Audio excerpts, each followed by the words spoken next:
Hey, muy buenas para todos, bienvenidos a un nuevo video para el canal de YouTube. Esta vez vamos a estar en la tercera sesión, la que nos hacía falta, que es una sesión de pull. Bueno, realmente nos hacen falta, aparte de esta, otras tres, que serían las otras rotaciones de push, pull y legs. Bueno, entonces para el día de hoy, ¿qué vamos a hacer? Vamos a hablar un poquito de cómo gestiono la sesión de hoy, de cómo está programada y de esa misma forma de cómo busco afrontarla. Entonces, ¿qué se va a hacer el día de hoy? El día de hoy es una sesión de tracciones en un gimnasio diferente, es un gimnasio más de barrio, que hay unas máquinas de un diseño bastante interesante y sobre todo que hay unas condiciones muy agradables para entrenar. Me refiero en cuanto a población, en cuanto a nivel administrativo, sí, en cuanto a pequeños inconvenientes que surgen en gimnasios de cadena. Entonces hoy vamos a tener pues la libertad de grabar con trípode, de que nadie nos llame la atención, de que nadie nos diga nada. Y en realidad el ambiente es muy cómodo, el espacio es muy agradable y hay máquinas, como dije anteriormente, que no están en los gimnasios donde voy habitualmente y que les puedo sacar un poco más de provecho. Bueno, de esa forma tiene que ver cómo planteo y cómo programo la sesión de entrenamiento de hoy, porque por medio de esas máquinas lo que busco es que el escenario sea mucho más estable, mucho más amigable, sobre todo para tomar un trabajo total más alto, y eso concuerda con la distribución a nivel muscular porque es una sesión de tracciones. La sesión de tracciones yo puedo generalmente tomar un poco más de trabajo. ¿Por qué? Porque mis tejidos básicamente soportan más la carga. También es mucho más amigable traccionar respecto a empujar, aunque está muy ligado con el perfil de cada máquina y otras características de cada ejercicio. Ciertamente traccionar para mí por lo menos es mucho más amigable en cuestión de tolerancia y en cuestión de recuperación, así que me puedo permitir tomar un poco más de trabajo total y bueno, como les dije, el espacio también es muy agradable y eso viene bastante bien. Entonces, ¿cuánto voy a hacer hoy? Bueno, aparte de hablar pues como de mis características individuales y de mi programación, me gustaría dejar algo un poco más amplio, algo más taxativo para que ustedes se lleven algo a casa y tengan una referencia más clara de cómo podrían gestionar este tipo de circunstancias. Porque al final pues el depende es muy pertinente y bueno, y cae bien, pero creo que esa es la idea, que ustedes se lleven algo más exacto. Listo, entonces la idea de cuánto voy a hacer es algo que está muy ligado a la capacidad de tolerancia que yo tenga y sobre todo a la capacidad de mantener una buena concentración a lo largo de la serie y de la sesión. ¿Por qué? Porque bueno, después de 3, 4, 5 ejercicios exigentes, ya la capacidad para conectar con los movimientos es muy limitada y al final uno termina ejecutando la serie de forma bastante poco productiva, ¿sí? En realidad de una forma mediocre, y eso es lo que les quería comunicar el día de hoy, que no se trata simplemente de evaluar series. De hecho, el concepto de volumen, si es solo en un marco de series totales, está mal aplicado. La verdad es que tenemos que pensar en series efectivas totales. ¿Cuál es la diferencia? La diferencia es la capacidad de acercarnos a una mayor productividad que está ligada con los niveles de exigencia, que es el fallo muscular básicamente. Entonces, tenemos que pensar en cuántas series de estas en realidad son efectivas, ¿sí? Porque no se trata de hacer 4x12, que al final, bueno, no está mal, pero cuántas de esas series realmente son efectivas, porque si en realidad solo 2 son efectivas, las otras 2 serían poco más que un calentamiento, y al final no es correcto decir mi volumen total para un remo son 4 series, sino que el volumen total serían 2 series, que es básicamente el número de series que fueron efectivas, de resto es simplemente calentamiento. Así que el tema de la productividad de cada sesión y el desarrollo y el crecimiento muscular es algo que por un lado está ligado al volumen efectivo y a la intensidad, que bueno, básicamente van de la mano. De nuevo, el volumen al final tiene que ver mucho con la capacidad de concentración, la capacidad de recuperación, pero antes que nada y lo más importante para uno gestionar el volumen de entrenamiento es el tiempo total.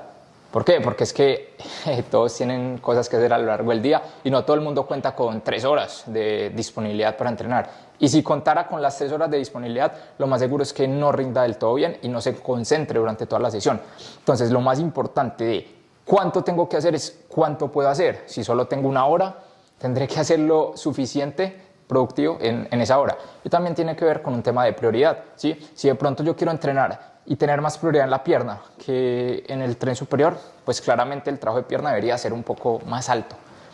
Al final es importante evaluar el tema del volumen total, de la intensidad, pero saber que esto de por sí no asegura nada. ¿Por qué? Porque la hipertrofia es un fenómeno de dosis-respuesta. Es decir, tú generas una dosis, ¿sí? Y luego obtienes una respuesta. Y eso también va ligado a que es un fenómeno individuo dependiente, es decir, que todo el mundo responde diferente a esas series. Por eso es que es normal que en los gimnasios a veces veamos el típico bro que tiene la sentadilla con 5 discos de 20 a cada lado y tiene un cuarto de rango de recorrido y se ve bien. ¿Por qué? Porque tiene una respuesta bastante positiva a eso, a unas cargas, no lo digamos mediocre, a unas cargas bastante irrisorias, pero responde bien. Y quizá lo más seguro es que lo lleve haciendo por 10 años. Entonces al final podemos centrarnos en tener una buena gestión del volumen, gestión de la intensidad y dejar que la vida avance, porque la genética es algo a lo que no podemos acceder. Antes de irnos, ya un buen preentreno. Este es el de Mariano y vamos a tratar de tomar una excelente sesión, de divertirnos mucho. Como les digo, es un espacio muy agradable. Normalmente vamos cada 10 días porque mi rotación actualmente no es sincrónica, es decir, yo tengo 6 días a la semana de programación, pero solo entreno 5, entonces siempre se corre un día y al final pues eso se acumula y termino haciendo cada rotación alrededor de cada 8 días o poco menos, un poco más, dependiendo de muchas cosas. Entonces, por una muy buena sesión. Este es el primer ejercicio de la sesión de hoy. Sé que es una sesión de tracciones, pero vamos a hacer esto por 2 razones. La primera, lo tenemos disponible. Y la segunda es que ahora mismo el deltoides es una prioridad y casi que lo voy a entrenar acá que sea posible. Bueno, las principales consideraciones con esta máquina es que es una máquina que nos ofrece un rango de movimiento más amplio a través de todo el recorrido. Me gusta mantener el eje alineado con el eje de rotación, ¿sí? Y bueno, independientemente de que, como dije, es una máquina que proyecta un rango de movimiento muy amplio, simplemente voy a buscar ejecutar unas elevaciones convencionales, más o menos a 90 grados. Es cierto que a veces vemos que ese movimiento, quizá con mancuernas, las personas dicen, no, es que se puede pinzar la corredera bicipital del húmero con la clavícula y va a obtener una lesión y se va a joder toda su carrera. Bueno, los que me conocen saben que yo no predico de esa forma, no me gusta tener esos conceptos tan negativos en cara al entrenamiento, pero simplemente no lo hago porque a pesar de que me ofrecería una muy buena resistencia, ya tengo elevaciones de Y dobles, individuales que cubren ese rango, así que simplemente quiero hacer elevaciones convencionales.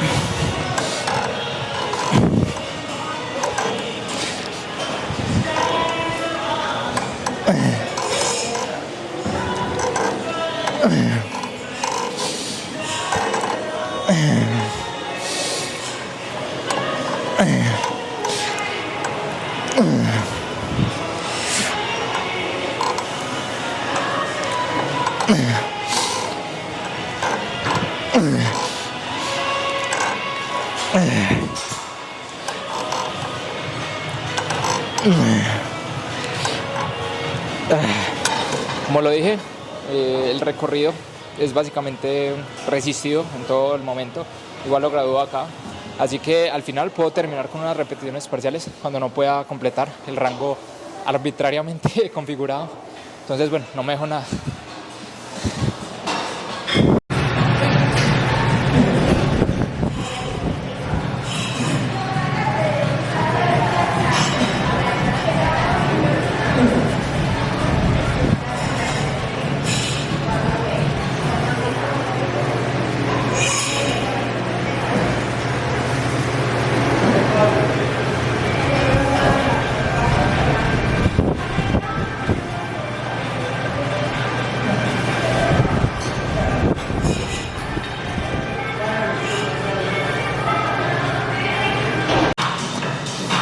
Es el primer movimiento de tracción, un remo compuesto, es un remo bajo, que es básicamente un movimiento ascendente, donde se debe buscarle un poquito más de prioridad a la parte media y superior de la espalda, con una retracción y una elevación de las escápulas en el mismo movimiento.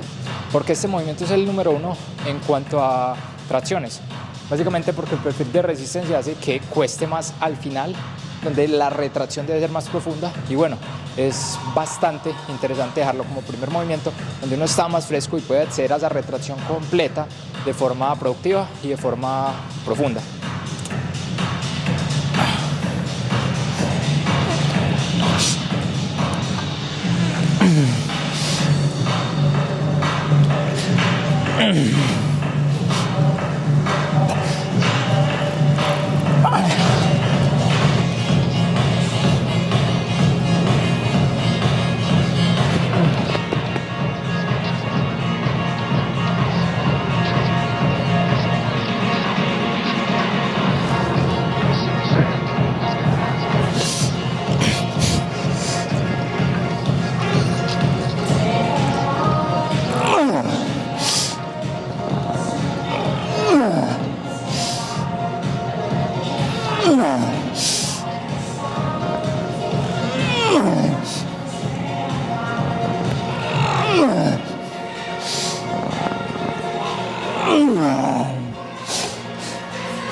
Este movimiento está más difícil de lo normal. Es que estos discos son de 25. Realmente no me gustan nada, no les encuentro mucho sentido.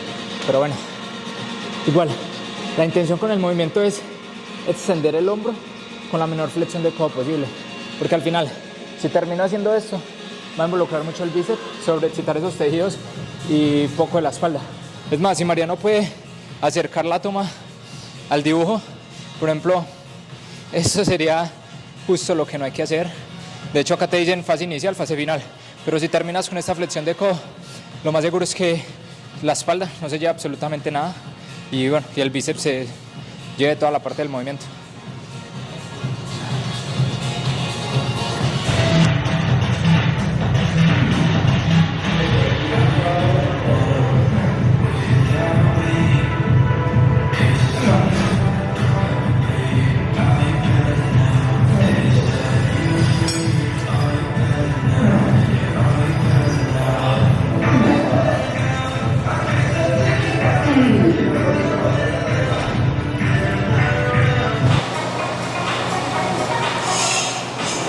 El tema de esta serie listo, pop out, vamos a entrar con toda esta serie efectiva. La idea de que este remo en T sea el segundo movimiento es porque tiene un perfil de resistencia más amigable a la capacidad que tienen los músculos de la espalda para expresar fuerza. La resistencia se comporta de la siguiente forma: abajo es un poco más resistido y conforme va subiendo se hace menor esa resistencia, entonces es mucho más asequible entrar a ese rango de retracción escapular final.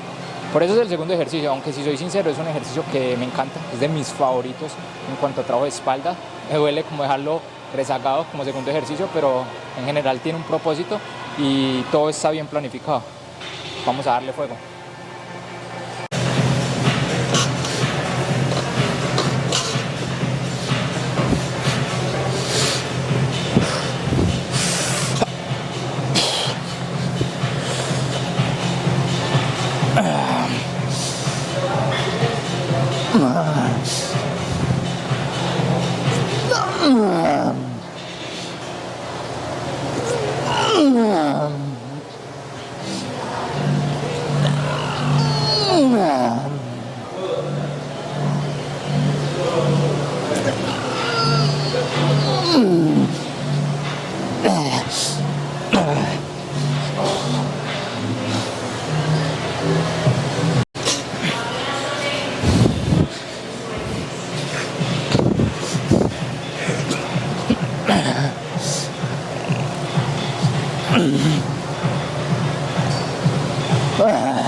Último movimiento de tracciones, ya después pasamos al trabajo específico de brazo. Acá ya lo que vamos a ejecutar es como tal un remo alto, ¿sí? Esta máquina puntualmente tiene un perfil bastante interesante que me deja también aplicar fuerza de forma uniforme a través de todo el recorrido, entonces puedo sacarle bastante provecho. Lo que les decía al inicio del video, en la introducción, básicamente uno puede contar con el tiempo, las ganas, la voluntad, la motivación, pero al final si uno se ha esforzado lo suficiente, el trabajo es está muy deteriorado, es muy difícil mantener una buena concentración, ya uno no conecta igual, la fatiga a nivel periférico se siente, es muy difícil, entonces el volumen ciertamente, o bueno, por lo menos el volumen productivo es limitado, no es ilimitado, no es que hagamos todo lo que queramos, porque lo más seguro es que no sea todo productivo y al final es volumen basura que no merece la pena.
Este predicador realmente me parece una excelente opción, tiene un muy buen diseño, algo que se adapta un poco más a la capacidad del bíceps para aplicar fuerza. Realmente me parece muy cómodo y va muy bien. Entonces lo dejo acá como última serie de trabajo para brazos de forma bilateral. Voy a tratar también de tenerme con la misma línea del eje y bueno, lo que sigue es disfrutar.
Dale, otra.